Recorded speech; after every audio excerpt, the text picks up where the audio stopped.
Pour être sûr d'avoir une place, certains d'entre eux étaient venus de 15h l'après-midi s'installer dans les tribunes populaires, derrière les buts. 1 heure avant le coup d'envoi, le stade était plein à craquer.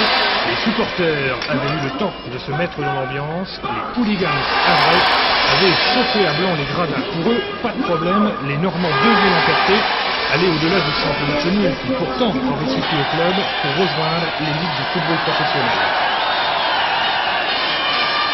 Face à eux, une centaine de Mulhousiens. Ils ne perdaient pas espoir de voir leurs favoris l'emporter au cours d'une rencontre qui s'annonçait aussi passionnante et incertaine qu'une finale de foot.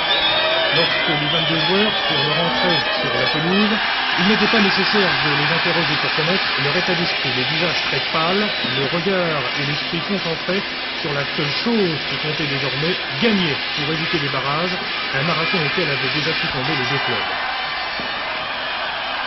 C'est donc dans une ambiance déchaînée que la rencontre arbitrée par M. René Lopez allait débuter. C'est Llorens pour le HAC, qui faisait office de capitaine à la place de Randy blessé. En face, René René qui n'était que sur le banc de touche, où il allait fort intelligemment diriger les attaques de son équipe. Celle-ci, comme le refuse de noter, allait malheureusement échouer sur les défenseurs qui de part et d'autre ne firent aucun cadeau durant cette première mi-temps, assez par de très nombreux conflits.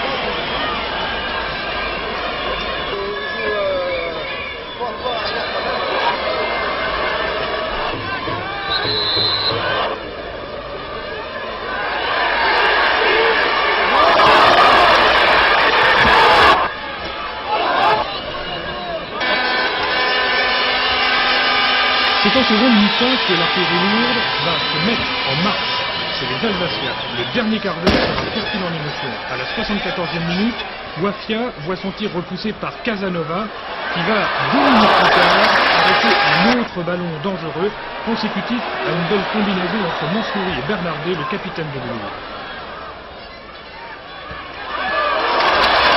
Le gardien Havrais est le premier héros de la rencontre. Son camarade Pascal Robert Debrun, rentré en cours de match à la place de Jacquet, va devenir le dieu du stade livré à l'hystérie collective grâce à la suite de cette histoire passionnelle en France et le monde.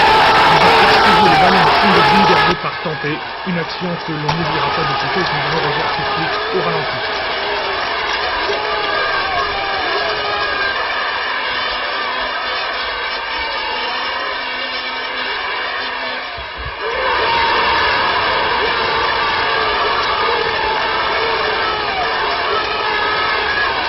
Voilà, c'est fini en quelques instants. 23 ans de purgatoire en seconde division sont effacés. Les supporters du Havre qui n'en pouvaient plus sont libérés. Ils ont aussi gagné ce match et le droit, pour une fois, de s'en donner à cœur joie, d'approcher, de toucher leur héros et de rêver déjà à la saison prochaine.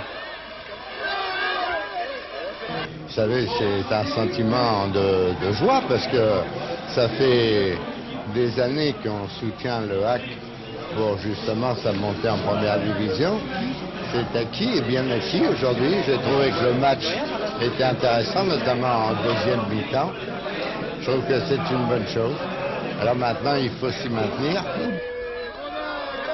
Pour le moment, il n'est plus question que de fêter l'événement. Une folle nuit commence au Havre. Pendant des heures, les supporters vont se déchaîner. Et après avoir salué le président Hiro, entamer la plus longue fête de l'histoire du club. Pendant ce temps, dans un endroit gardé secret, les joueurs pourront enfin savourer leur plaisir en attendant de penser à leur nouvelle responsabilité.